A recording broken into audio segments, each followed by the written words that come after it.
Վարով ձեզ սիրելի հետևորդներ, անիծելն ու հայհոյելը ահավոր մեղքեր են, որոնք մարդուն տանում են դեպի դժոխք, իշեկե իմացեք,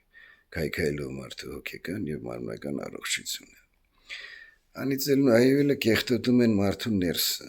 իսկ Աստված կեղտոտ տեղում չի բնակվում։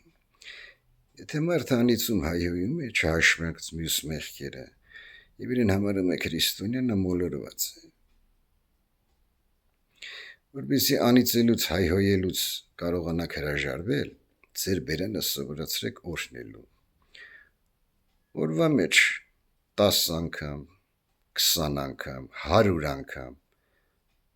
ասեք օրհնյալ է Աստված։ Օրհնեք ձեր ընտանիքները, օրհնեք ձեր երեխաներին, ձեր մոդիկներին, հարազատներին։ Այդպես կամաց կատարելով այդ վարժությունը, ձեր բերանը կվարժվի օրհնությամբ։ Չեք ընկնի մեղքի մեջ,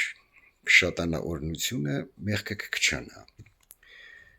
Դադարեք մեղանչելուց, զղջացեք, ապաշխարեք, սովորեք օրհնել, որ Աստված էլ ձեզ օրհնի։ Աստված ձեզ օգնական և պահապան